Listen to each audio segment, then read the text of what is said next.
So you guys picked a fun one. This could be a really hard one to do, this topic. I mean, we start with it's got lots of just visuals like that. You might have noticed if you look through this at all. General quotes about, stigma's bad. We agree, right? Who here believes on a gut level, participates in reinforcing the stigma of mental health? No one? My work here is done. Thinking about it the way that everyone thinks about it. Yeah. The past, Yeah. I agree, I guess. Yeah, the thing is, we all do. Okay, and so here's a fun little mental thing to do, and for people watching at home, you can really do it. You guys can kind of decide, do I feel like actually doing this or just imagining doing this? Okay, imagine you're sitting in a room with all the people that you work with, and I say, okay, raise your hand if you or anyone in your family has ever been diagnosed with cancer, and how comfortable you'd be answering that. Okay, raise your hand if you or anyone you know in your family has been diagnosed with a major mental illness. How different does that feel? Raise your hand if you've ever been prescribed antibiotics. Raise your hand if you've ever been prescribed antidepressants. Or if you've been prescribed an antipsychotic. Raise your hand if, due to a dermatological condition, you've had very, very strong urge to violate the social taboo against scratching certain parts of your body in public. Raise your hand if, because of a mental condition, you've had a very, very strong urge to violate the social taboo against causing yourself self-injury or trying to really hurt yourself or kill yourself. Those questions feel very different to answer because of stigma. We do treat medical and mental issues very, very differently. And we all live in a society that has done this for so long that we're soaking in it. And no matter how hard you work to get rid of it, it's sticky and it's really hard to get away from. And so this is about recognizing that and getting rid of these weird things on the screen. So you can do that every time I click. I hope not. Maybe it's just because I touched it. So definition of stigma. Okay, and I love the fact on The Simpsons they actually use this. It's basically any sort of signifier. It used to be a physical sign that they put on people to signify that they were slaves. So you'd notice on the back in ancient Roman times. That's where it comes from. But it's any sort of mark or signifier in behavior or attitude or something that labels this person as different, other, less than, bad. Basically, it's what makes someone recognizable as someone that you do not want to associate with. And like I said, we're all soaking in this, and we all treat mental illnesses and medical illnesses very, very differently. I know you can't read those, so I went and put in what some of those words are. What if people talked about suicide? The way people will freely talk about suicide. What if they applied that to medical illnesses? You'd never say stuff like that. But people have no problem saying stuff like that about mental illnesses. Oh, I had to work overtime because someone's had an anxiety attack or something.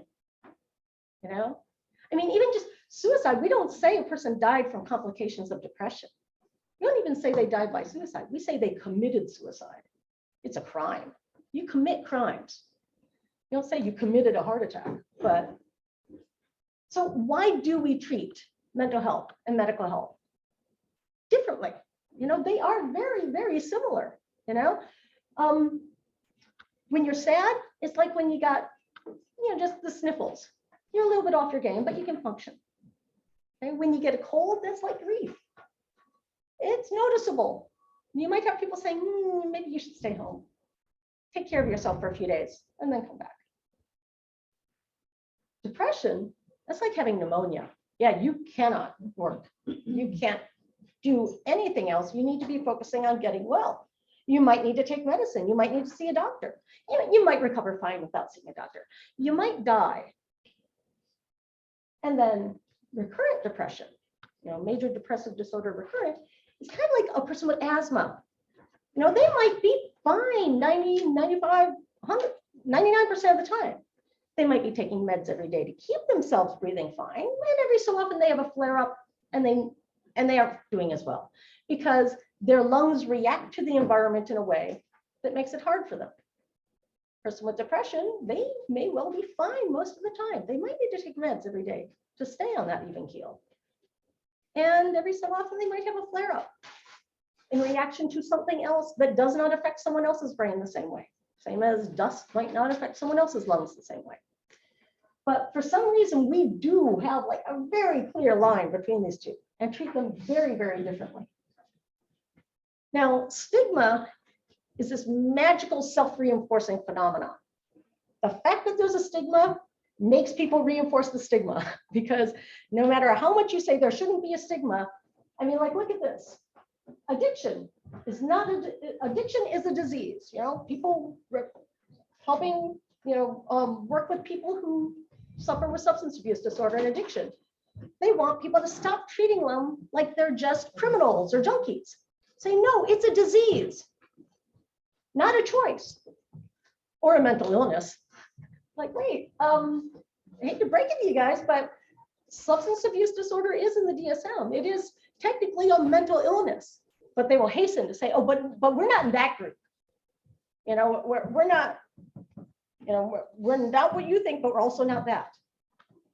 And so the result of this is the urge to not be associated with this stigmatized group means that people will do anything to stay out of that group.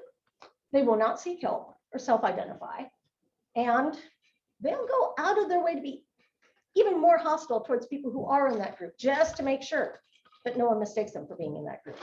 And it's not just the people who are struggling with these issues, but everyone around them. People are not going to go around advocating for someone who's got a mental illness for fear that they will be lumped in with them. Family members, it's not just that you have a person with a mental illness in your family. There's a big chunk of, and what did you do to make it be there? My daughter, hey, you guys don't know me, but I talk about having kids. So I'm a mom. You don't know if I'm a good mom or a bad mom. So let's say on a scale of 1 to 10, say I'm about, you'd assume maybe average a 5, okay? My daughter was diagnosed with asthma a couple of years ago. And it was a very dramatic, she, first asthma attack, ICU at Children's. Yay. She very suddenly had serious problems with asthma. Now, when I tell you that my daughter has very serious asthma problems, what's that do to that needle, how good a mom I am? Does it make you think maybe I'm not as good a mom as you thought I was? No. My daughter, same daughter, also has OCD. Really, really annoying OCD and anxiety issues. And when you hear that, again, in the safety of your own brain, not out loud, what does that do to that needle? Does that make you think, maybe she's a good mom now, but must have screwed up at some point for that to happen? And it's not, it's not okay to think that, but it's totally not surprising to think that. Girl, I do. Why wouldn't everyone else? We all think that. When anyone has a kid who's got a mental issue, the immediate thought is, well, what did you do to cause this? Or to fail to make it not be as bad as it is now. Whoops, I did not mean for that to keep going forward. And also really applies against people who treat mental illness. It's so much fun to spend all the same amount of time getting all the same education just to be told that you're not a real doctor. All the same medical school and then a residency that completely undoes your access to the respect you got from going through medical school. And it applies to everyone who works with mentally ill. I was talking before about being an agency nurse, and the agency I worked for at one point had a dinner for everyone that works for them. And so I come and I'm coming in and they're trying to introduce people because, as we said, we don't know each other at all. And so they introduced me at the table to the nursing supervisor for one of the hospitals. So this is Julie. She does a lot of psych and detox for us. And the nursing supervisor looks up at me and just says, oh, yeah, we get a lot of psych patients on our med-surg units because God forbid a psych nurse do any real nursing. Like, on what planet would you think that that is the appropriate way to address someone? You know, what do you say to something like that when someone is that rude right to your face? Well, if you're me, you look at her and say, well, one person's medical device is another person's deadly projectile. And when they hang themselves from IV tubing, they bounce too much. So I guess you're just stuck with it. And then she didn't talk to me for the rest of the evening, and I was fine with that. But it happens all the time. You know, people find out I'm a psych nurse, and it's like, oh, you're not a real nurse. You know, I was a camp nurse. I was the lead camp nurse. I was the most experienced one. I knew all the families, a pediatric nurse practitioner, and my primary job was in psych. And all the other nurses who came that were supposed to be answering to me wouldn't give me the time of day because, oh, you're just a psych nurse. I'm like, so happens all the time. The effects of all this are, well, first of all, it makes symptoms worse because it's very stressful being the subject of stigma, and stress increases symptoms of whatever you've got going on. So right there, it's going to make the situation even worse. I mean, I love talking to people about the sex offender registry and how publishing the sex offender registry is not necessarily a great thing because, first of all, making everybody cranking up the hostility is not going to in any way help a person who might really be struggling to, you know, behave safely do that. And it gives everyone else a vague idea, you know, the very incorrect idea that that's all the people they need to worry about, you know, if we know where they are. So stress, not good. It delays access to care. Like I said, people will not self-identify, and therefore they will not be getting treatment. Can I first if I put this over here, I can see it without turning around. No, I can't. Never mind. I will stop yanking things around. Okay, so that's fine. We'll just leave that. Oh, sorry. Didn't mean to lay it on that. It seemed like a good idea at the time until I did it. This is true of so many things in my life. Anyway, so they don't get care. And once they do get care, they want to get out of it as soon as possible. I mean, every time I mention meds to someone, you know, if you had high blood pressure and you found the med that keeps your blood pressure at a healthy level, you'd be like, thank God, give me more of that med. Never take it away from me. Stockpile it. So in the zombie apocalypse, you'll never be without it. But if I say, hey, maybe antidepressants would be, well, how long do I have to take them? How soon could I stop? And the moment the person's mood is in a healthy range, they're like, oh, good, I don't need that anymore. And they throw it out. So really impedes their access to care. And there's just not as much care out there. You know, like I said, you don't want to go to school all that time just be called not a real doctor. So we all know that there's not enough practitioners out there. There's not enough treatment available. And it does not help that insurance then decides to not pay for a lot of things. And we now have parity laws where they can't just refuse, but they can still put all kinds of limits. There's one insurance company, I don't remember which one, that had, they didn't officially call it the third time's the charm policy, but basically they would allow people to have 3 detoxes. You get admitted, and substance abuse disorder is chronic. But if you are not all done needing a detox by the 3rd time, no more detoxes for you. And the number of people that I have to spend hours on the phone doing a prior authorization for anyone over 18 who dares to still have ADHD. Because of course, that's something that only happens for kids, right? You don't need to be focused once you're an adult, right? So insurance puts all kinds of added barriers on it as well. As a result, my folks die 10 to 25 years before other people. And it's not because they're wandering in traffic or killing themselves. They're dying of diabetes and heart disease and kidney failure and heart attacks and all that stuff. When I was working for a PAC team's like really intense VNA for psych. One of my tasks was I would take one of the clients to her chemo appointments so that I could drive her and I could sit there and say, talk to her, tell her. Because we knew if no one was there, they would not give her any instructions. And since I was there, they're like, oh, there's someone here we can talk to. It's like, yes, her. You could have been talking to her even if I wasn't here, but they don't. We have one guy who was admitted at the Shattuck State Hospital basically because he needed dialysis. And he would sometimes be too paranoid and not show up for appointments. And they'd just be like, oh, well, he's so high maintenance anyhow. They wouldn't, they wouldn't do that extra steps they might need to help him make his appointments. And he was going to die of kidney failure if he wasn't in a place where we couldn't ensure that he was getting his dialysis. So it's really not okay. It comes in many forms. This is just so you get some structure for how the rest of the show is going to go. So we'll start with the big one that everybody points to all the time. They're scared. Scared of people with mental illness. Anytime anything violent happens, oh, it must have been crazy. Every violent act out there, the person must have a mental illness. And therefore, everyone who has a mental illness, they must be violence just waiting to happen. We know they're mentally ill because they're violent. We know they're violent because they're mentally ill, and it goes round and round and round and round, and is strongly reinforced, this idea that if anybody does anything violent, it's because they have a mental illness.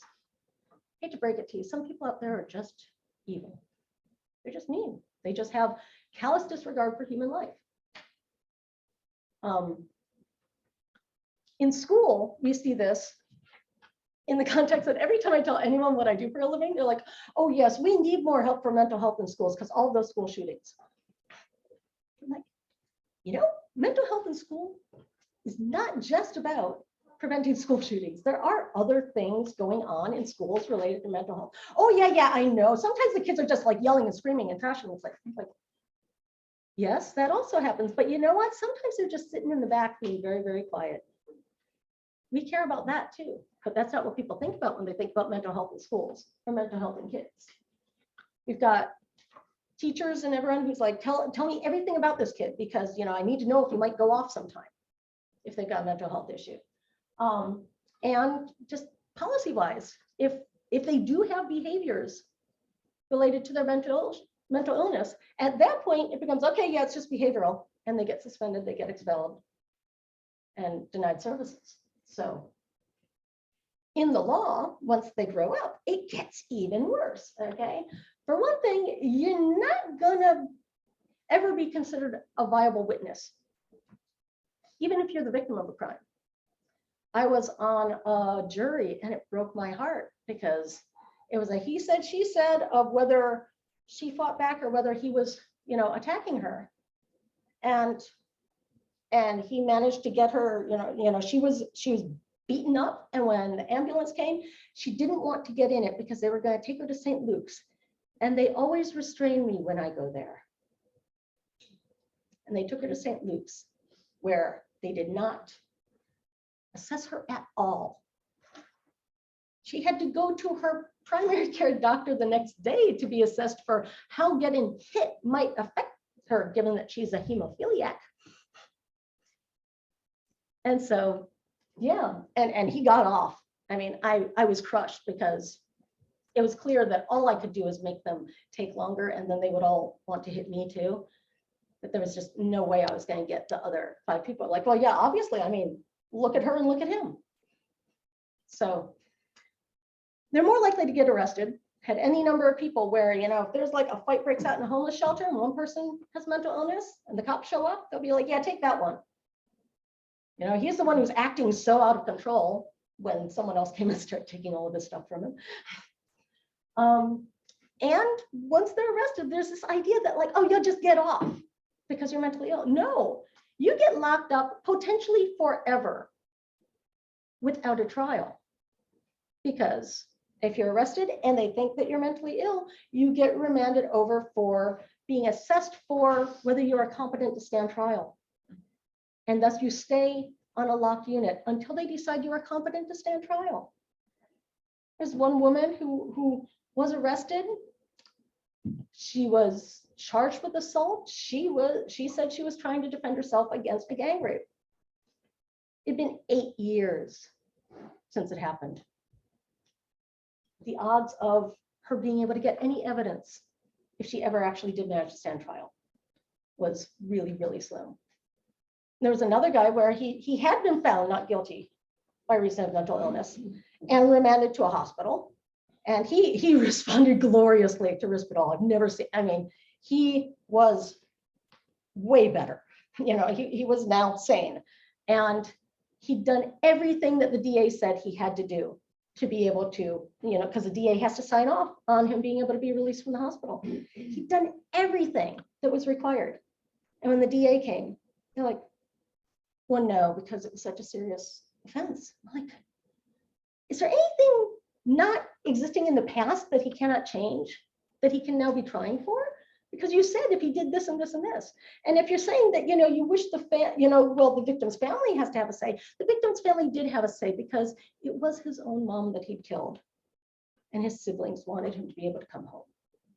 So, but don't know if he was ever going to get out. So the whole idea of you get off easy. And then if you are in jail for stuff, you're way more likely to die.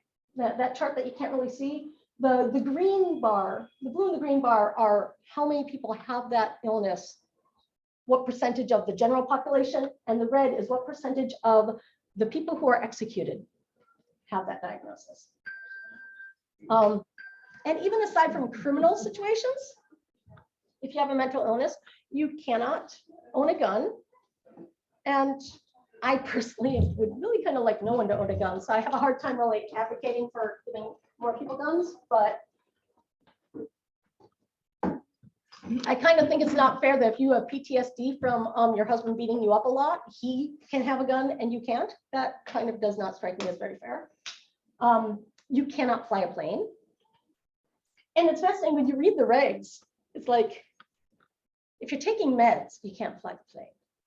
So if you manage to avoid getting diagnosed or treated for your mental illness, then you could fly the plane. But if you actually are getting treatment and now your mental illness is actually being well controlled, and they'll say, well, if you took the meds, but now you don't need them anymore. As opposed to, well, maybe they keep you on an even keel and they work. Don't even get started about custody decisions. That's like the magic bullet to try and keep people from, well, I'll say this about you and then I'll get the kids. And in lots of states, you got to put it down when you apply for a driver's license. And then it's just up to the wise discernment of the clerk in front of you, whether they give you your license or decide that you have to go have a hearing. So, but people say, I don't want them to have guns. I don't want them to be flying a plane. It's like, okay, well, let's look statistically at how likely it is.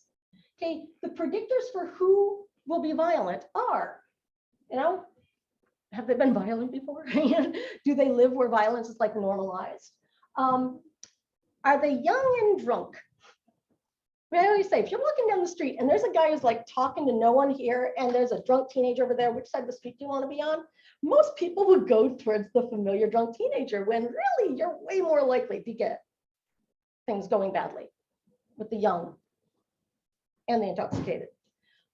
Where mental illness comes in is if they've got untreated mental illness specifically involving psychosis, specifically involving auditory hallucinations, specifically command auditory hallucinations. So it's a subset of a subset of a subset of a subset.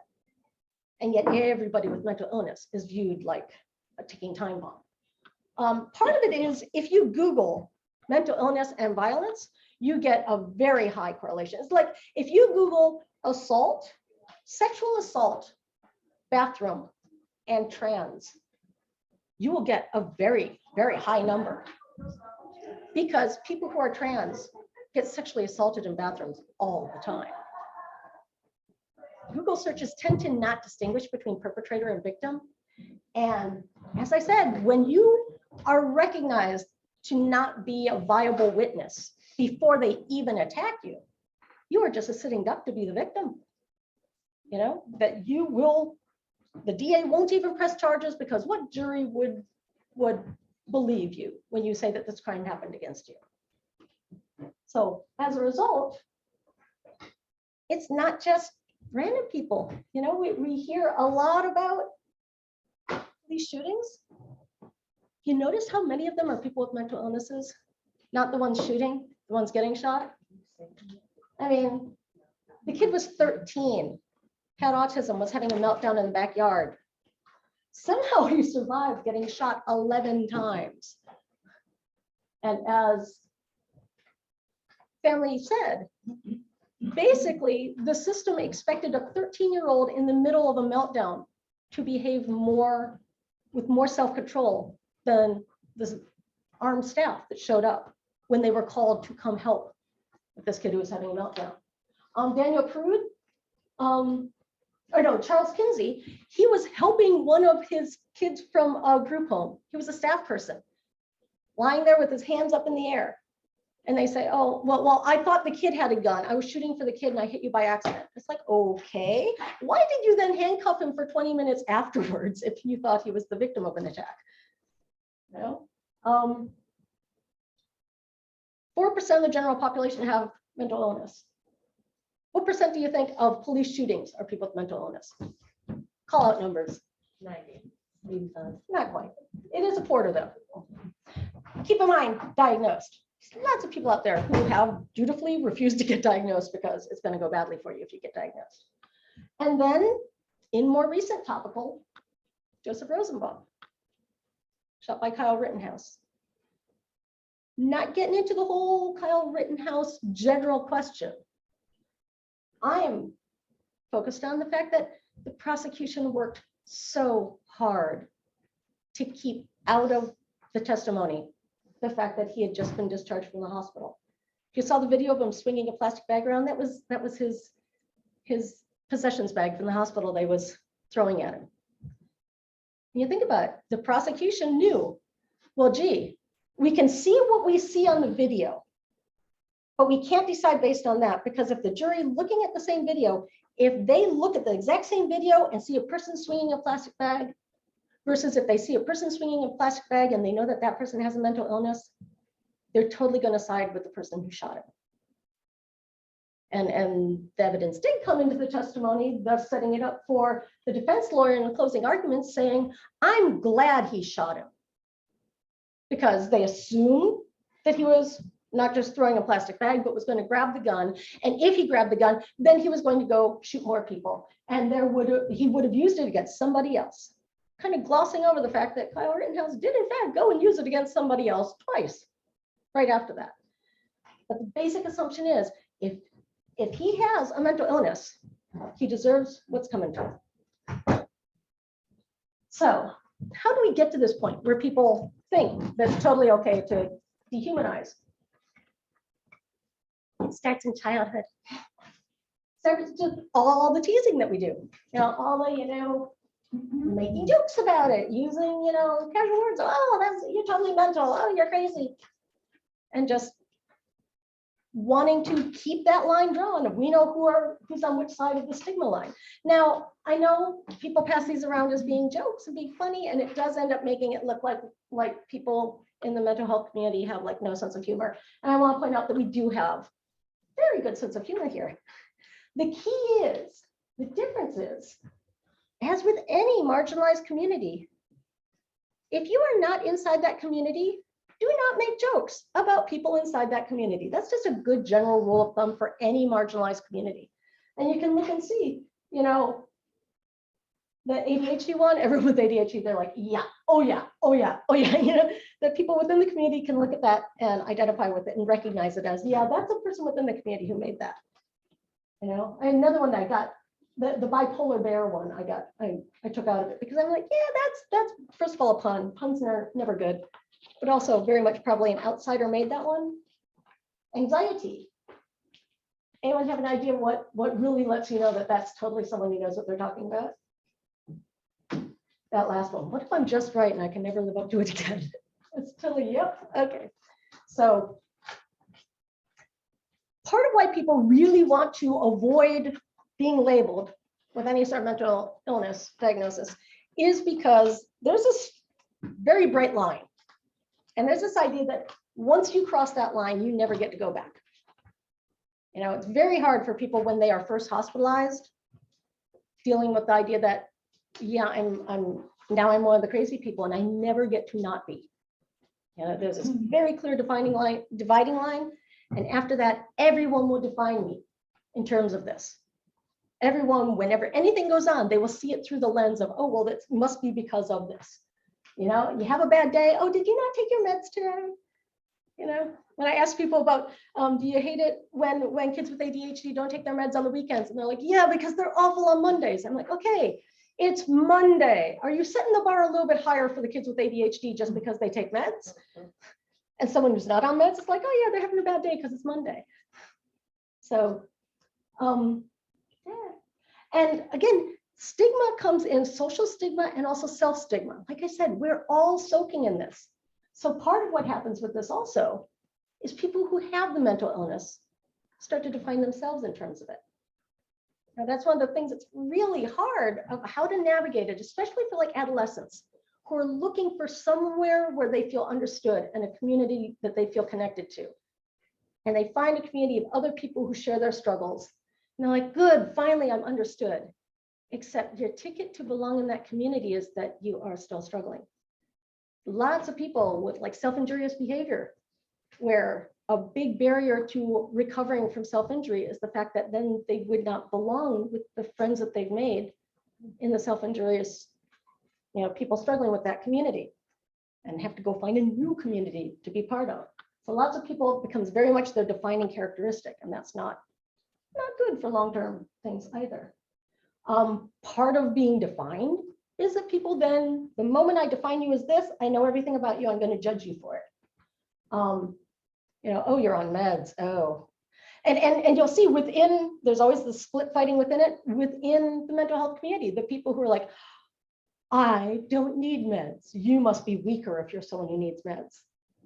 It's really hard to get any, ADHD is especially very divided that way, where you'll get anyone who's talking about the benefits of having a non-neurotypical brain.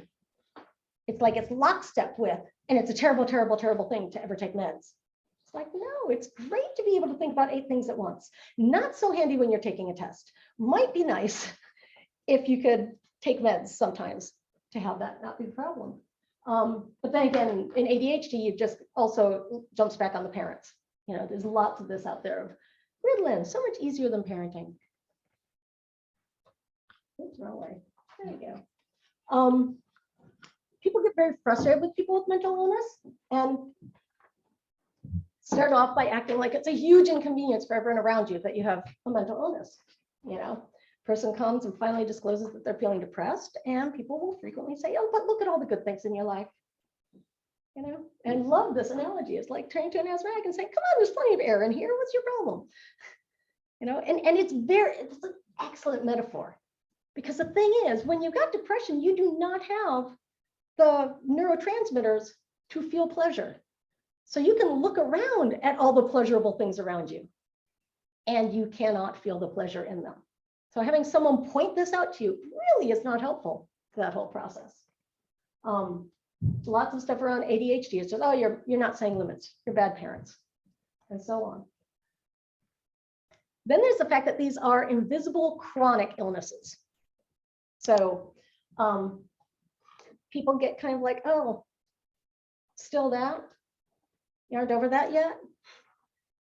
And trust me, if you've ever had a chronic illness, it's just as frustrating to be the one who has it. Having other people act like it's an imposition on them is not helpful. Oops, make the mouse not be hovering over the URL. This one in the upper right-hand corner, I really hate that because it sounds like it's being so supportive, doesn't it?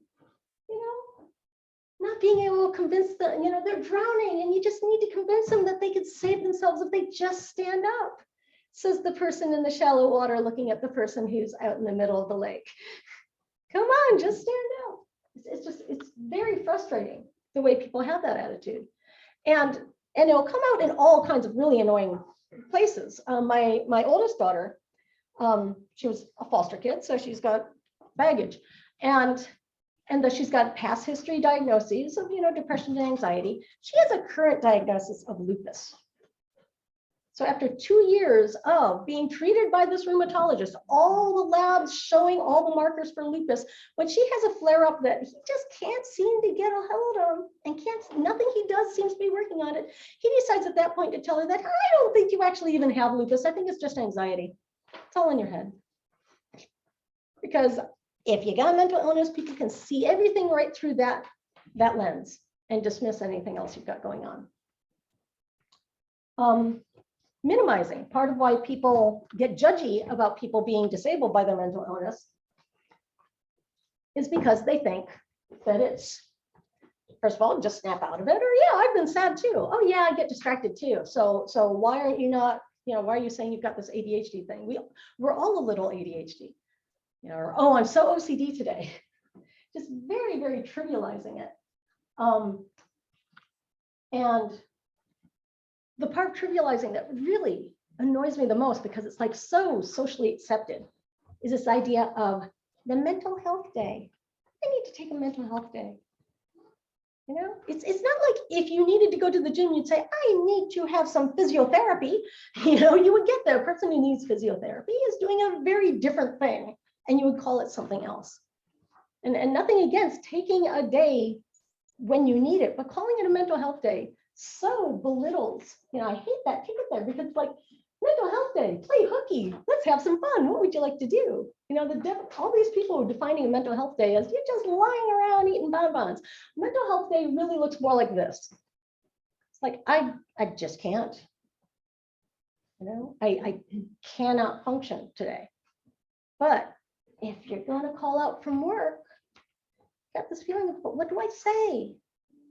Because if I say I need a mental health day, then that's basically code for I want to go out and go to a movie or something.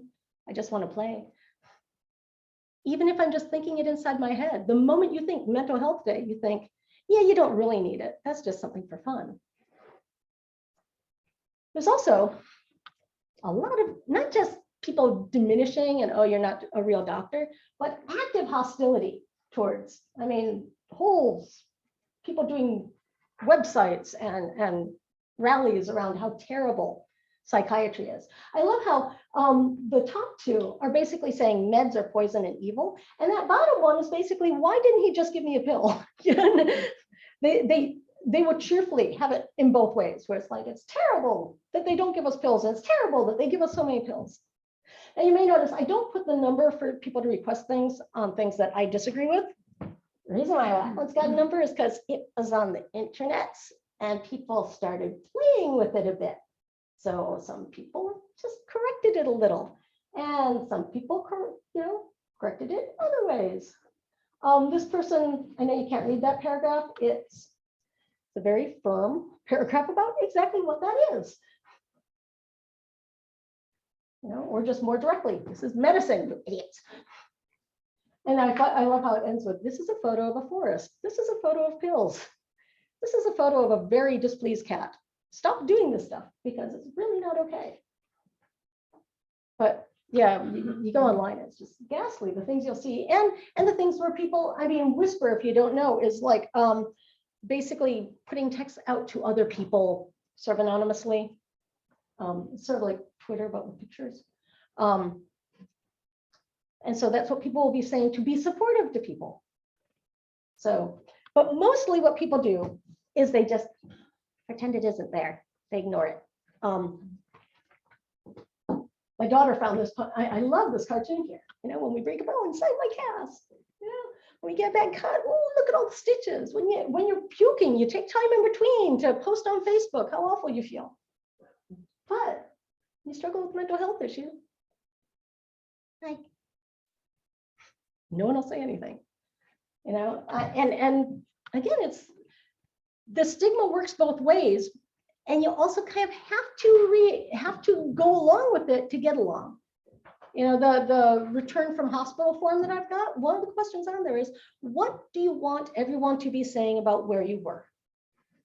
You should be able to say, I was in the hospital because I had really bad anxiety, but we know that that might not go well for you.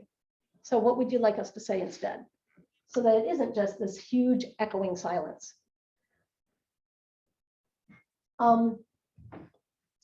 It is stunning when you are in pain and surrounded by people who you pretty much know can see that you're in pain. And they think that the polite thing to do is to pretend that you aren't, because it would be rude to draw attention to it. It is stunning how that works. Number of years ago, almost 10 years ago now, I had a very bad time, and I was working multiple full-time jobs in psych facilities. And over the course of 6 months, I lost 60 pounds. And so it was not a subtle thing.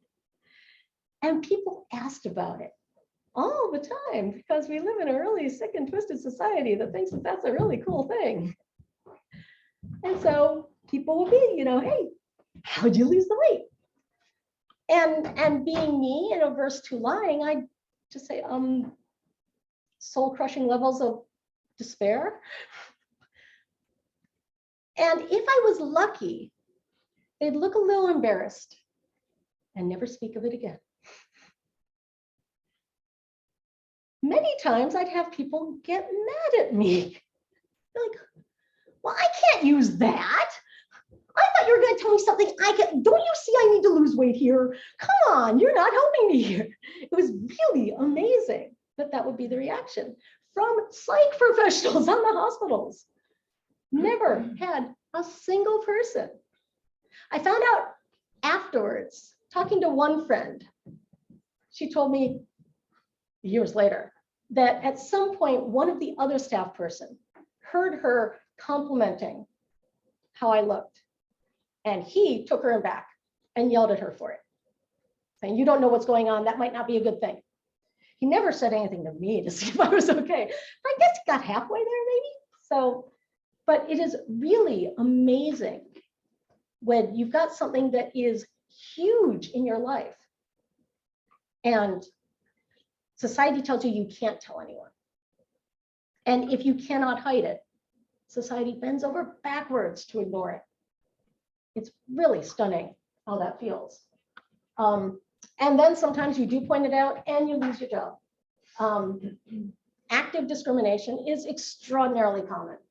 A lot of the things up there in that upper corner are, it's a poll that was done in the UK about percentages of people who would be okay with someone with depression marrying into their family, living next door, things like that. You know, would you have them in there in your life? You know, the numbers there, I know you can't read underneath it, it's 42%. They face stigma at least once a month. 58% say that it is making their mental illness worse, dealing with the stigma. And 63% of people know someone who's got mental health issues. So lots of times it's in the form of, don't want them anywhere near me. You know, get them away from me. Don't have that in the neighborhood. You know, it's really, if you ever been, I worked at Charles River Hospital in Wellesley. When it went belly up, they totally took all the buildings down and put up mansions instead. Bournewood is in Brookline. The neighbors are so pissed off, but it's kind of entertaining because it was there first. But yeah, there's a lot of, no, this should not be here. We do not want this here. This was a poll, a study they did. I thought I got rid of that URL on it. Sorry about that. There's a study they did about how were they doing it, trying to shift people's attitudes. And so talking specifically about depression and schizophrenia, the top questions are about people's understanding of what causes this. And all the numbers look great, that everyone in 10 years had improved in their understanding that it's a mental illness. It's due to a chemical imbalance. It's a genetic problem. And the numbers saying it's just part of normal ups and downs, or it's bad character, or bad parenting, those all went down. So like, yay, they did what they were trying to do, right? Shifting people's attitudes. Same exact people though, they say, would you be willing to work closely with them? Would you have them as a neighbor? Would you socialize with them? Would you make friends with them? Would you have them marry into your family? Do you think that they're violent to themselves? Do you think they're violent to other people? Those all went up. It's like, people are, oh yes, it's a chemical imbalance that is a bad thing that we need to run away from. So it's like, oh, so close, but you really kind of missed the mark as far as having it change people's daily life interactions and how people actually interact with people. So what we should do, one thing is recognize that everybody has mental health.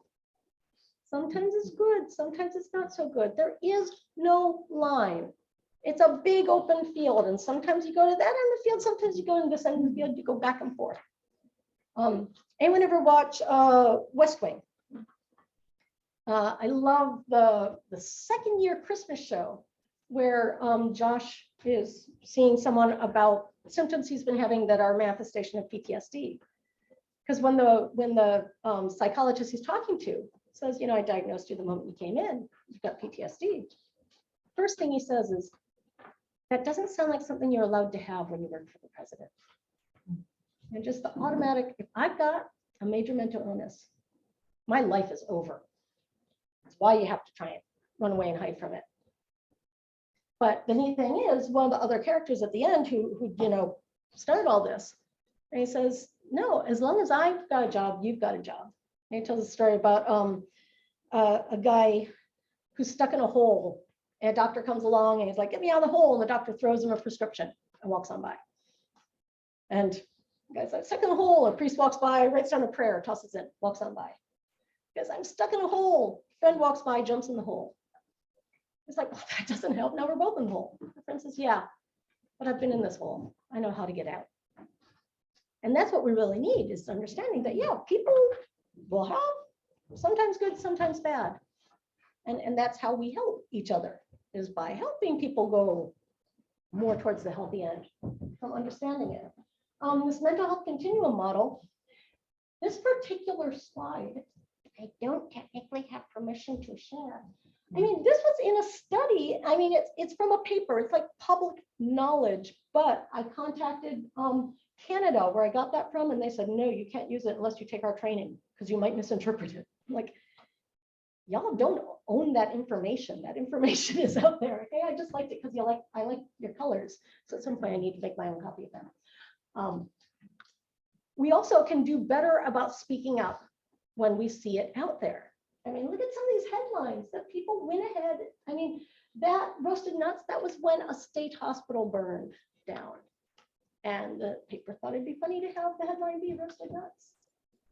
Or more recently, when Robin Williams died. I like the fact that the person posting that covers up all the things that are up there with, Robin made billions laugh. Was struggling as we all do. Seemed like a really good guy. Deserves better than having that be, what he's defined as.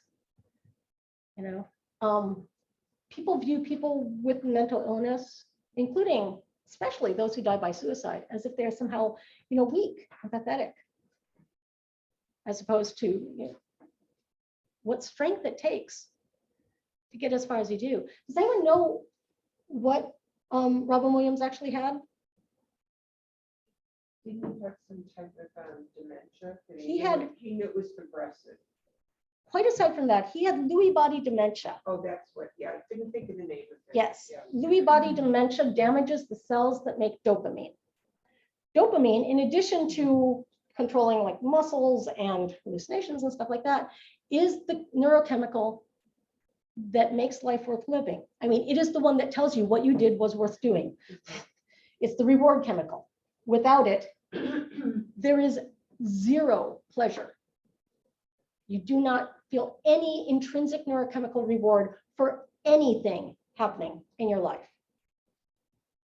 And he had it for so long that in the autopsy, the coroner said he'd never seen a brain with that much damage. The fact that he had lived in a world that had zero dopamine for months is just stunning. And then people put that in the paper. So, and the movies totally don't help. All the stuff in the movies. So we need to notice when stuff like that is going on and speak up about it.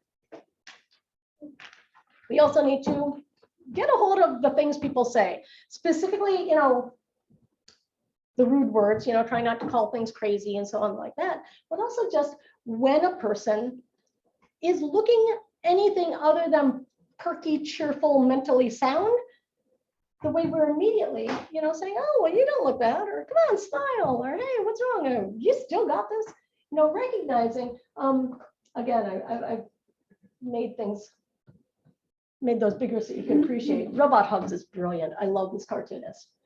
I like that. Have you tried, not having the flu?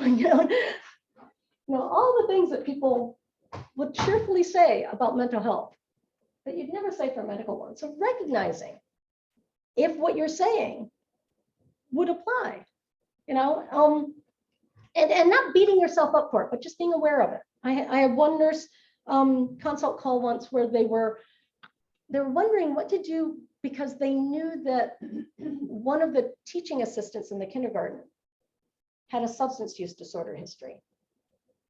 And so what should they do about that?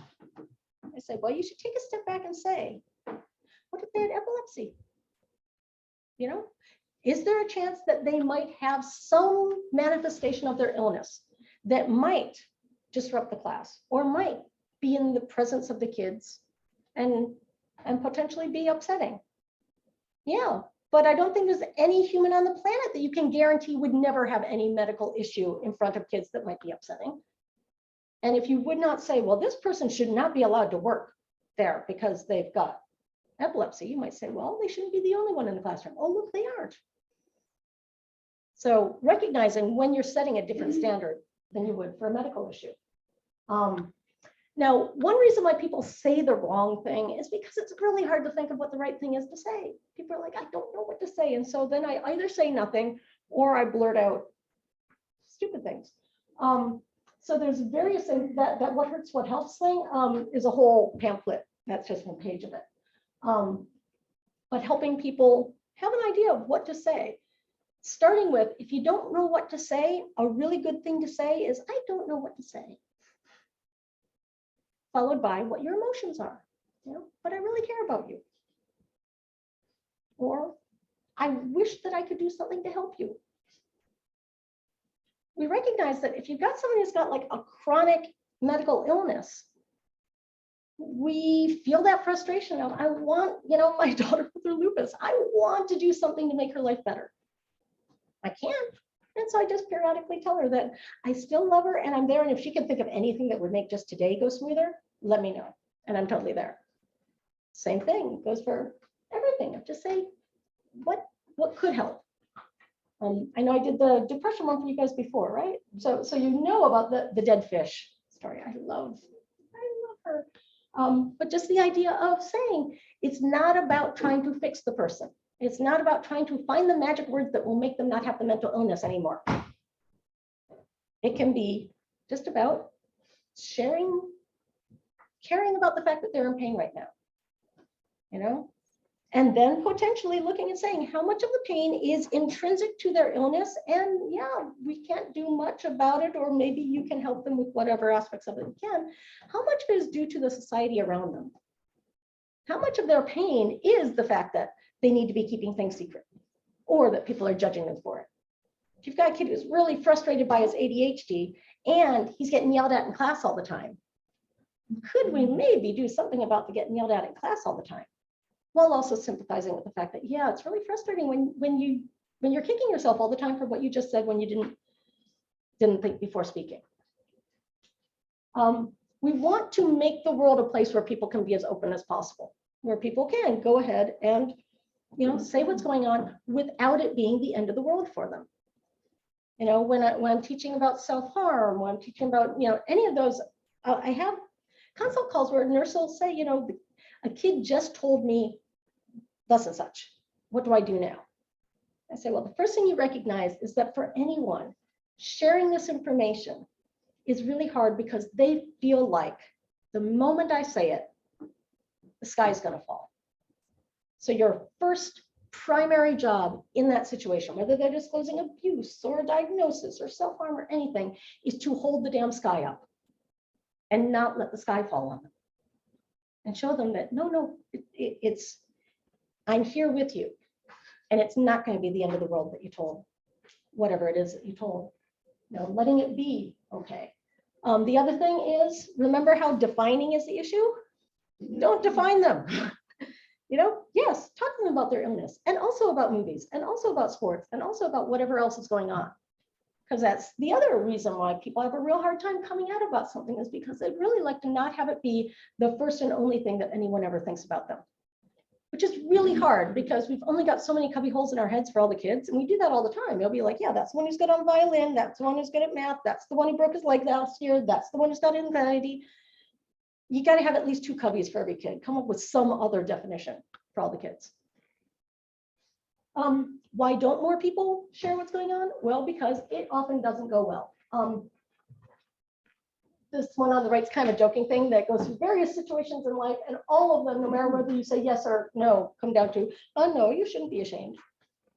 But the one on the left is a little bit more nuanced about, yeah, weigh the pros and cons before you are sharing what's going on. Because much as you really want to help get rid of the stigma by not hiding, you also don't want to sacrifice your whole life for it.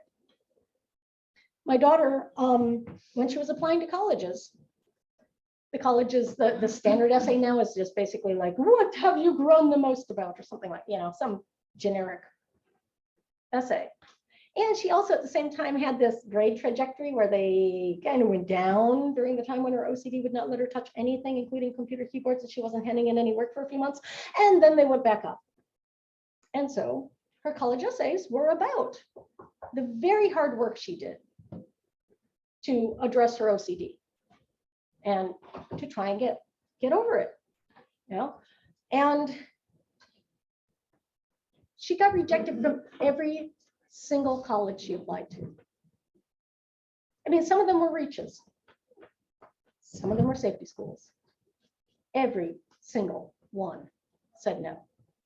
So she got to, I mean, I've got all the sympathy in the world for the kids who are upset about not getting their graduation during COVID, but they got to all miss out together. My daughter got to spend her senior year having all of her friends talking about where they're going to college. And she had nothing to say.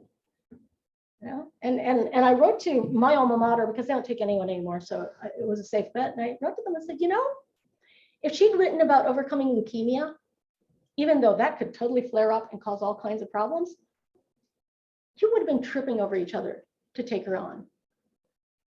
Because how strong do you have to be to recover from leukemia? And yes, you do need to be strong. You do need to persevere, as a lot of stuff is done to you. But to deal with OCD, you gotta do it to yourself. You know, I could grab her hand and stick it in something dirty all I like. I mean, she would hit me, but it really doesn't do much until she's the one touching the dirty thing. The amount of strength it takes to do that is unbelievable. And I wrote to them saying, you know, this is wrong on so many levels. And even though she still has significant social anxiety, I just wanted to let you know that she would be the first person to stand up in front of a very large room full of people and tell you just how wrong this is. In fact, that's what she wound up doing, because her health class at school was not really down with the whole let's not reinforce the stigma when they got to the part about mental health. I mean, she'd come home with quotes from that teacher that just set your teeth on edge. And so at one point she went to the teacher and said, hey, could I do a presentation for the class on a mental health issue? And the teacher, who was quite pleased to have a day when she wouldn't have to do anything, said, sure. And so Wolf came in and said, okay, how many of you know me? And kids, yeah. How many of you know anyone who has a major mental illness? Everyone's like, no, no, of course not. She said, yeah, those two don't go together. Because y'all know me, and I've got a major mental illness. And then she explained to them everything she'd gone through with the OCD, everything that she still was going through with the OCD, and how, you know, the floor, anything on the floor is very dirty. Feet are very dirty. Touching things that are dirty are very hard. She dropped her paper on the floor and picked it up. It's like, and I can do that now. And it is really, really hard to do it, but I'm doing it. And so she's going to school in Rotterdam now. Yeah, good on her. but my God, it took so many tries.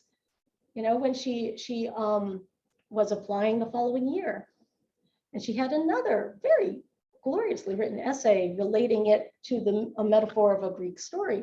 But it was again talking about the OCD. And I was like, no, wait, back up. What is the purpose of the college essay? She said, well, it's to let them know who I am. I'm like, no, purpose of the college essay is to get into college. And I love the fact that you want to help beat down the stigma, but you're never going to get into college if you do. You gotta just, write that beautiful one and send it to my alma mater, because we've already established that they don't take anyone, so that's cool. I already yelled at them anyway, so go for it. But just write anything, they'll get you in. So it was funny because she wound up going to UMass Boston, and my other real pride is she had to take intro psych. And so at one point, the prof, starts the class saying, okay, so does anyone know what the DSM is? And she raises her hand. He turns and says, so what's the DSM? And 5 minutes later, he says, okay, I guess I don't need to teach you guys anything else about it. I was like, well, yeah, she grew up with a psych nurse. She knows this stuff. So in summary, I really couldn't think of anything else to say other than stigma really sucks. It's everywhere. Everywhere you go, in every corner of society, there are little sticky reminders that being mentally ill is not okay. It's not done. And if you are someone who has that, it's like, try at some point having a conversation where you say, oh yeah, I was at my doctor's office and I read this article in the waiting room. And then try saying the same thing. I was in my therapist's office and I read this in the waiting room. People look at you way differently. Of course, nowadays, you don't go to an office because we get telehealth and we get to keep it. But in the words, in that whole, if you did something bad, you must be mentally ill. And therefore, if you're mentally ill, you're going to do something bad. I was talking to one of my clients who, when he's feeling really bad, watches things on YouTube that he should not watch because it makes him feel worse. And he was watching a thing about the shooter in Las Vegas. I was like, yeah, it's soul crushing that someone could do that. And maybe he had mental illness, maybe he didn't, we may never know. But the fact that no one pursued gun control laws successfully after that, the fact that in the Rittenhouse trial, they knew if the jury knows that guy came from a mental hospital, then it'd be, well, of course he should get shot. And I was like, okay, maybe he's got mental illness, maybe he doesn't. What about that jury where every single one of them would have no problem saying, yeah, it's totally okay if the person dies if they're mentally ill. It's so infuriating. And on the media, TV, anything like that, anyone with a mental illness on TV, with some exceptions, tends to be dangerous, scary, or to be laughed at. Ridiculous. Not deserving of any respect whatsoever. The idea of anyone who has a major mental illness being able to be successful in anything is just totally not done. People tend to think that you just kind of decided to be this way and you're just kind of deciding to keep it. Oh, this still, why are you over it yet? If you even tell anyone you do, it's really hard because people might never look at you the same ever again and judge you for it. If you have any kind of bad day, everyone attributes it to your mental illness as opposed to the fact that it's a really complex world that sometimes generates bad days for everybody. If you need a mental health day, you really feel like scum for even thinking about asking for one. If you need to reach out for help, you don't, most people, if you need to reach out for help, the worst case scenario is that people will just continue to give you the level they've got and they cannot give you more. This one, you reach out for help, you might end up not having as many friends afterwards. It can actually make it worse. And lots of people with mental illness live through all of that and kind of agree with all of it because they grew up in the same society too. They don't expect support. They don't expect any better because, well, yeah, I'm sick of it too. So there's various good programs out there, and NAMI is nationwide. They've got chapters around here. They are there for the families and people with mental illness and strong advocate. There's various places where you can get information things. UK has a lot of good stuff. Make It Okay is a UK organization that has some really cool stuff around mental health.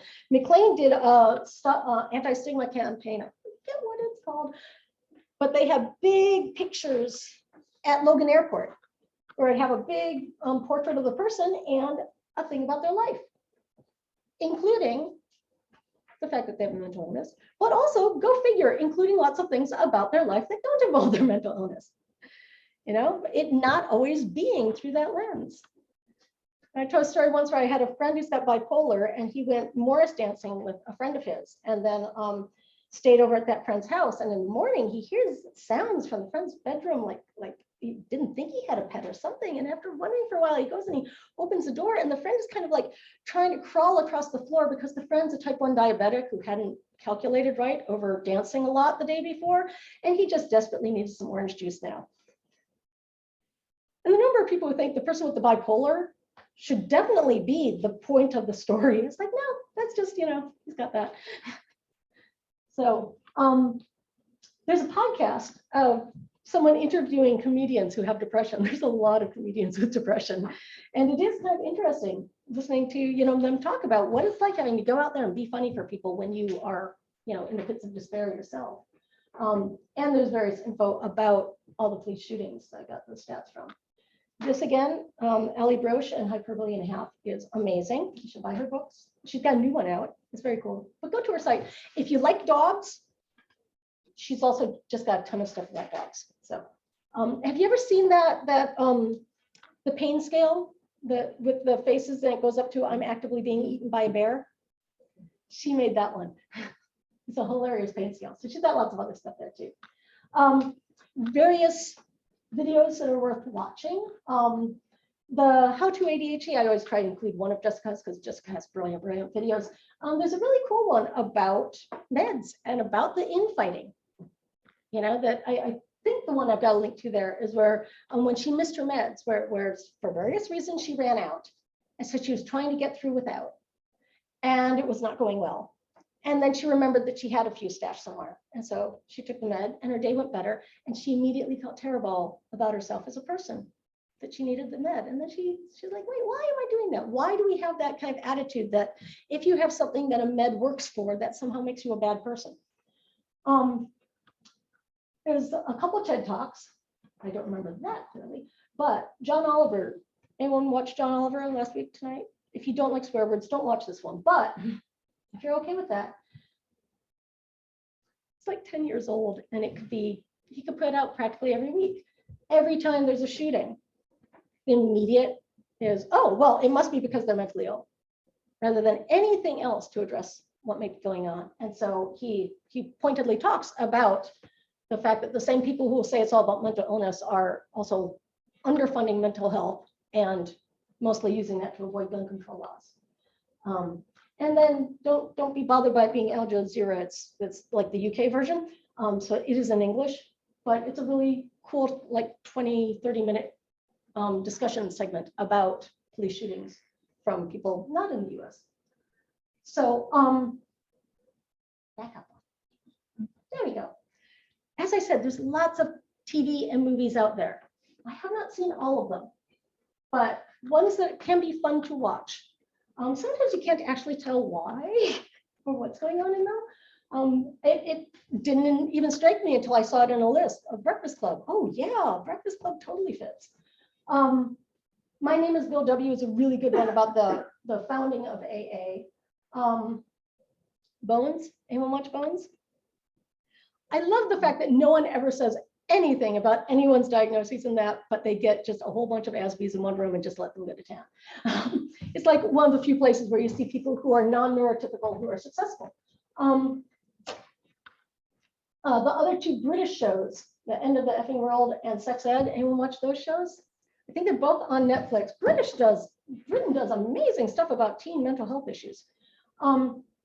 Sex education is very, very much about sex, but it's also just about relationships and counseling and all kinds of great stuff. But if you do not want sex stuff happening on the TV when someone is in the room, don't turn this on when that person is in the room.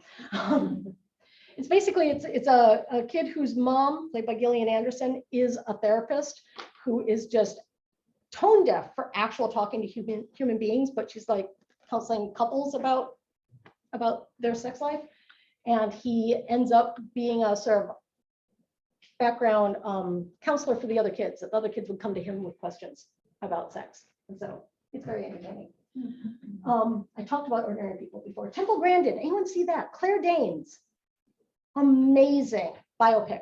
Anyone, who knows who Temple Grandin is?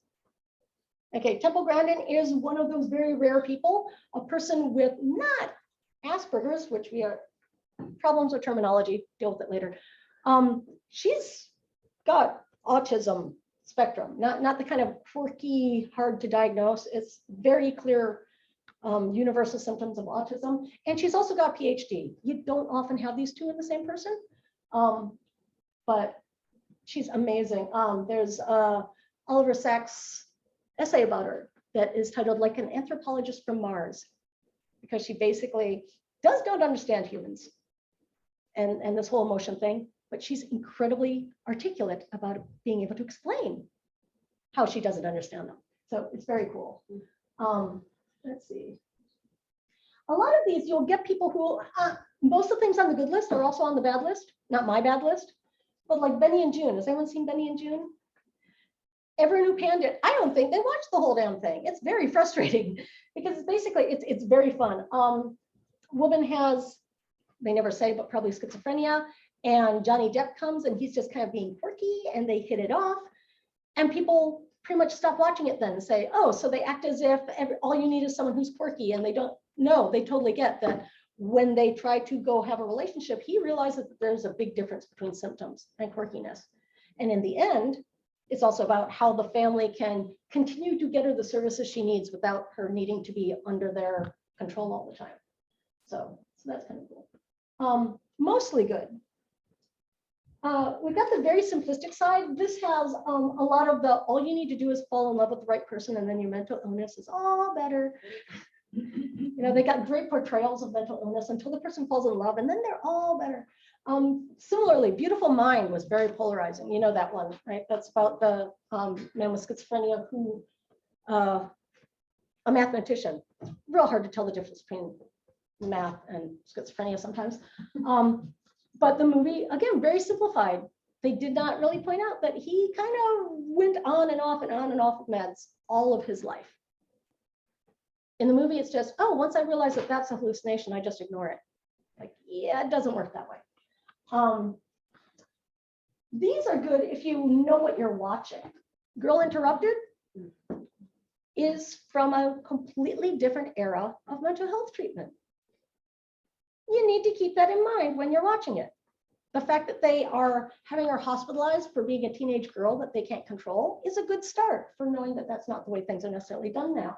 Similarly, One Flew Over the Cuckoo's Nest is a brilliant example of what happens when a person with antisocial personality disorder gets on a state hospital unit, and the kind of battle for control between the personality disorder and the power structure, which got portrayed as just, oh, Nurse Ratchet's bad.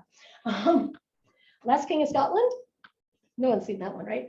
That's a very, very scary portrayal of what happens if someone has extremely untreated bipolar disorder and an army. It's about, I don't know if it's Idi Amin, I forget, but about one of the dictators in Africa. Rain Man, again, made people love the idea and made everyone with autism have everyone asking them to count matches on the floor or something, as if every single person with autism has a savant capability. The person that he was actually patterned after did not have autism, but had this other really freaky brain, not even brain disorder, just a really freaky brain. His head was like twice as large, and both sides were, he could like read 2 books simultaneously, one with each eye, and he had complete 100% recall of everything he read. virtually no understanding of what he read, but he could repeat it. It was just a very fascinating person that was patterned after. Shutter Island, I put up there just because, anyone seen Shutter Island? I started, but I forget what it was. Yeah, it's got all kinds of things totally wrong with it. The part I love though is it's set in the 40s and the psychiatrist is talking about what it's like because everyone around him, anyone with schizophrenia was basically say goodbye, pack the bags, send them off to the country because they are never coming back. And this doctor's trying to persuade people that we've got this new thing now called Thorazine and it can be treated. And just the doctor trying to convey to people that there is a way back from this in a world where everyone's like, no, there's no way back from it. And then the rest of the movie sucks. So I found lots of, I'm kind of embarrassed I haven't seen some of these, like Perks of Being a Wallflower. It was always being played on every unit I worked on. And so I've seen little bits of it all the time, never got around. I mean, lots of things I don't see because when I'm, hello, stop being there. There we go. When I'm not working, I'd like to not be working, except I'm never not working. It's frustrating when my movies are also that. But Infinitely Polar Bear looks really great. It's a bipolar man trying to raise his daughters. He and his wife are separated and the wife needs to go do another job. And she's very supportive of, you can do this, but it's him trying to manage his symptoms while parenting. And it looked really, really good. And the I'm thinking of ending things is about breaking up a relationship, not about dying. It's a really badly named one. So I haven't seen those. To the Bone, and I had the whole list. I'm like, oh God, I don't want to watch a movie about anorexia. And then I watched the trailer and I'm like, damn, I'm gonna have to watch this movie about anorexia because it looks like they do a really good job. Okay, these are all ones that I had no opinion about, but were on various lists. And I think printed out is the thing that has all these lists on it. Krishna looks like an incredibly painful portrayal of a person with active substance abuse disorder making the Thanksgiving from hell happen for a family. And Lost in Woonsocket City seems to be a documentary of some sort. I don't do documentaries. And then there's the bad ones. There are unfortunately bad ones that are actually really good movies. And so it's so painful where it's like, well, I love that movie. I hate this movie's portrayal, but I love that movie. They'll get one or two details that are just spot on. And the rest of it is like, oh my God, don't even say that. Silence of the Lambs. When he escapes and the roommate's saying, are you terrified? And she says, no, he wouldn't come after me because it would be rude.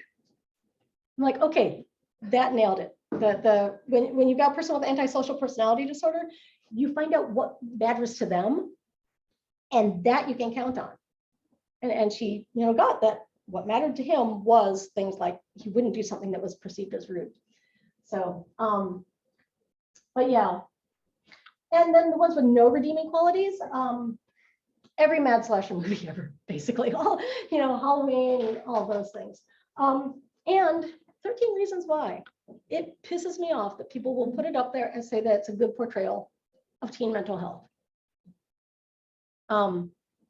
It may be a very accurate portrayal of what teens think teen mental health is, but it really fully commits to the perception that there's no hope, there's no help, adults are totally useless, and they will be sorry after you're gone.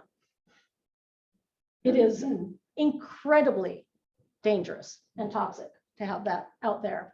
And it really infuriated me that McLean had Selena Gomez as one of their honored people one year. And I'm like, did you guys not see this? Did you not notice the increase in admissions of copycats starting right after that was shot? It was, very, very awful. Anyway, people who are online, I've got the QA box open so we can see it on the screen here. Don't think you guys see it, but you've got the available to request resources scrolling. So if anyone online has any questions, go ahead and put them in the Q&A. And anyone present have any questions, let me know. I don't really have a question, but I just wanted to say I really enjoyed Atypical. Did you see that? Oh, that's right. Did I put it on there. I think I put it up there as one of the ones that I have not seen, but other people have recommended. I think it's absolutely, it was great. And then there was another thing that I really enjoyed too. It's called Dating on the Spectrum. Love on the Spectrum. Love on the Spectrum. Cool. That was such, I mean, maybe a lot of it wasn't, but I think it was pretty realistic, don't you? And it was very sweet. It was about, in Australia, it was about like adults Mhm. that are, you know, have some type of issue, whatever, that want to date and they meet other, Mhm. but it's just, it really makes you feel for, you know, what they Yeah, went through, and the parents were very supportive. Wasn't it really sweet? yeah. But It is- anyway, just to kind of, I think it was realistic from Yeah. my point of view, but I don't know from your point of view, you might, I think you would agree with me though, that the Yeah. atypical Well, was such a One sweet. thing is, when a show is accurate, but doesn't portray it as this is what everyone is like. Yes, yeah. And that's the annoying thing, is when things will be universal, that like any number, as I talked about in the depression one, people will write a memoir about their depression, Yes. and then it'll be, and this is what you need to do to get over yours because it worked for me. It's like, no, yours is very you, and Yeah, exactly. But Love on the Spectrum was a documentary, like a Yeah. real people, and Yeah, real they were on people. the spectrum, like from Yeah. one end to the other. So it's amazing. Thank Yeah. you. if you want to try very hard to track down a very bizarre documentary, Titty Cut Follies. Has anyone heard of Titty Cut Follies? It was, so people came and wanted to do a documentary about Bridgewater State Hospital and the people in Bridgewater State Hospital. And this was like in the 60s. And they made it, and then the hospital got it banned because they said that it was too much, that it seemed too much just gawking. I'm not remembering the details, but there was basically the hospital looked bad, worse than the patients. And so the hospital then took steps to get it banned in defense of the patients. And the thing is, it was the frame of it, it was very strange because it's not the kind of documentary where they talk at all to the camera. It's all just, you know, as if someone's just kind of there taking the pictures of what's going on. And it was centering around them developing, putting on like a talent show. And it was a little bit weird of whether, how much just watching it feels like you're standing there laughing at them. I mean, it's like if you just had just filming of like a third grade talent show, you could easily see some people watching it going with a great deal of affection, and some people watching it to laugh at the people. And it was interesting when I finally watched it, because it's impossible to tell what they were going for. But man, the hospital does not look good. And so the hospital's like, eh. And so it actually really got banned for, it only has been available in like bootleg video for like the last 10 years. They managed to really lock it down for a very long time. So, but there's an interesting thing. I couldn't figure out how to work it in here, but allow conversation around the language and the whole person first language. And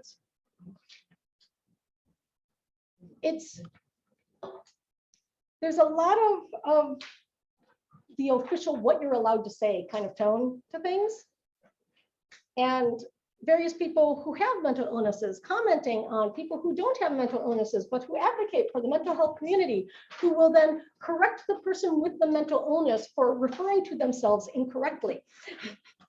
And the person saying, no, I can say I'm bipolar if I want to. And I could say I suffer from bipolar if I want to. Whereas the advocates would say, no, you say that you're a person with bipolar, or you say you experience bipolar. It's like, yeah, some days it's experience and some days it's suffering. Please back off. And I ran into a similar thing when I was on a panel about sex. It was at a science fiction convention. Science fiction conventions are weird. They branch. But someone had asked a question about relationships and intimacy in the context of someone having sensory issues associated with autism spectrum.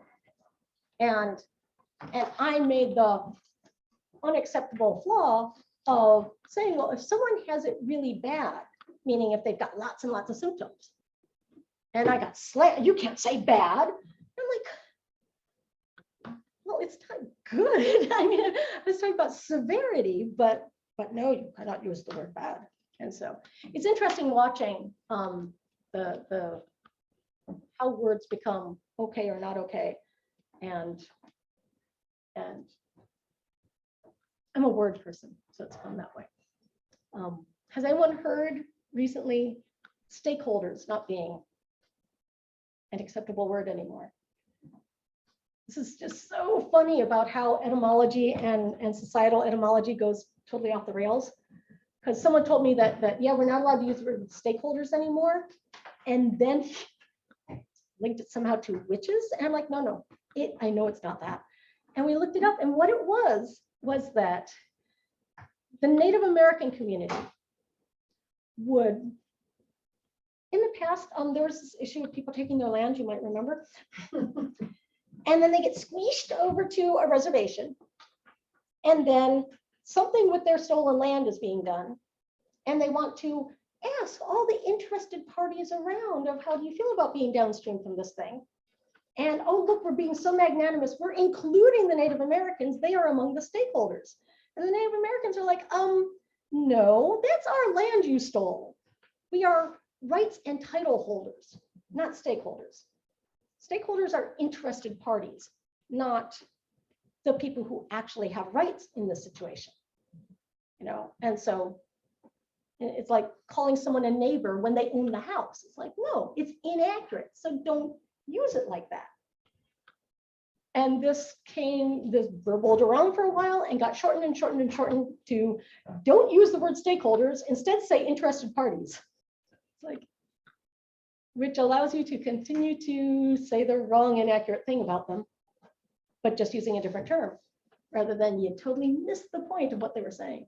So, but apparently the CDC put out a thing saying don't use stakeholders anymore because it's upsetting to the Native American community. It's like, no, don't misuse the term stakeholders.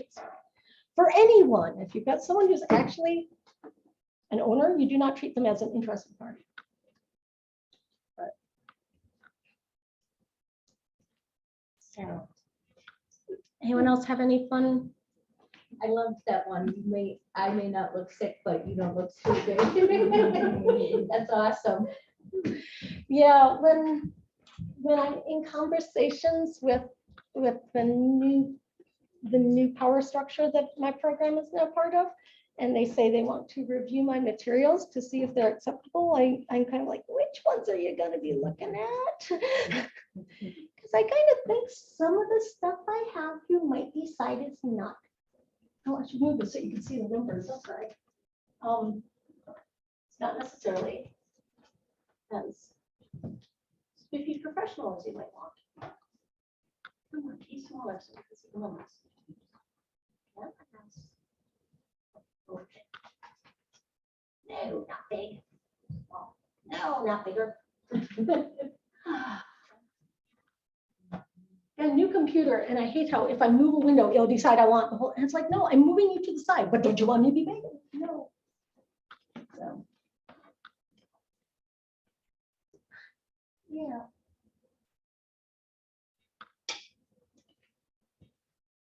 Anyway,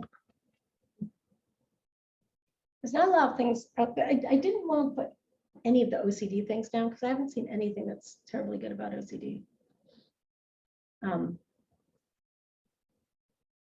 You know, that's one that people, OCD and ADHD are both ones that people will, who don't have it, will be like, oh yeah, I know just how you feel because I've got. It's like, no, you don't. And I don't think they get lumped in with the other mental illnesses like depression and bipolar. That's the other thing. That's quirkiness, you know? And that's the other thing is when you say, okay, if people say, oh yeah, we're getting past the stigma, say, okay, so if there is a person with schizophrenia, are you comfortable saying schizophrenia is a mental illness? Yes. Are you comfortable saying a person with schizophrenia is mentally ill? Yes. person has depression. Would you say depression is a mental illness? Yes. Would you say the person with depression is mentally ill? People start to slow down a little. And when you get to like ADHD, would you say ADHD is a mental illness? They're like, why are you asking me these questions? Would you say a child with ADHD is mentally ill? They're like, no, of course not. It's like, why? Because that's considered an insult. You know, it's a person with asthma. Do they have a respiratory illness? Yes. Are they sick? When they're symptomatic, yes. Do they always have it? Yes. So I guess, yes, they always have this disease. But when it comes to a mental illness, it's like them fighting words. You are insulting me. You know, the web pages that will go on and on about how terrible the DSM is. There's one that is, and I've got to double check what all it says before I do the somatic symptoms presentation, because I was adding it to the resources to look at and argue with. I've got to have like a whole different slide for that, I guess, these days. That was about somatic disorders, and the DSM is a terrible thing because it will encourage people to just say it's all in their head. Like, did you not read what the DSM says? I mean, it specifically is saying that you need to do complete due diligence of all the medical and recognize that they could have both. They could have a medical generated symptoms. They can have psychogenic symptoms. They are real symptoms no matter what. And you need to address both of them. It really frustrates me when people read something, get it wrong, and then complain about what it said. And it's like, but that's not what it said. So, Have you seen the show Monk? yeah. What do you think of that? Do you think they're making light of it? I'm always torn to separate out my professional thoughts from the fact that I adore Tony Shalhoub. And I have no idea how he looked so totally different in Men in Black. That was very bizarre.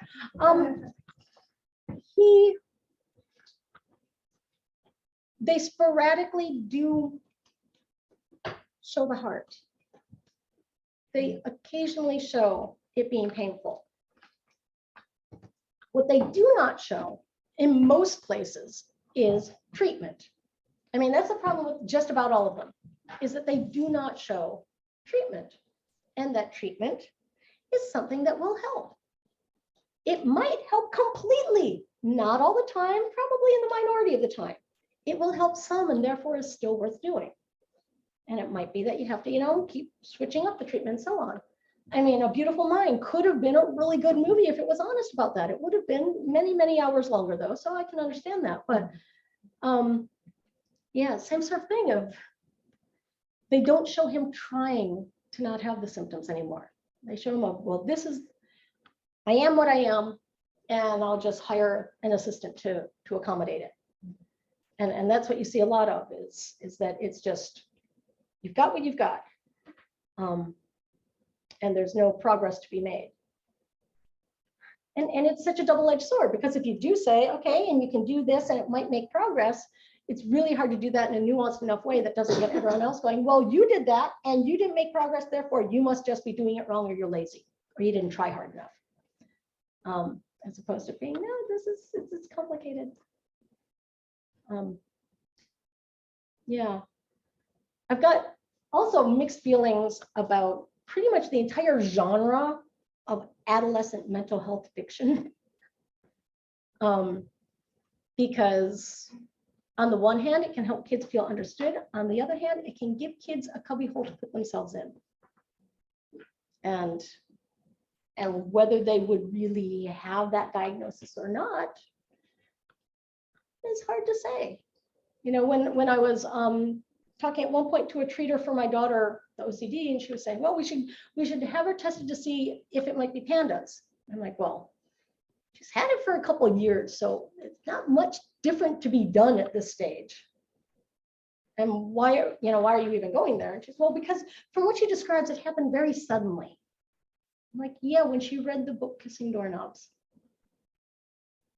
And all of a sudden, whatever distress and discomfort she had a name. And it just crystallized around it. And maybe she would have had all the same quirks and it just would have taken longer to get a name for it. Or maybe it reinforced for the this is who I am. I have lots of struggles with people about treatment resistant. And that does not mean forever, but it means that, yeah, you gotta keep working at it.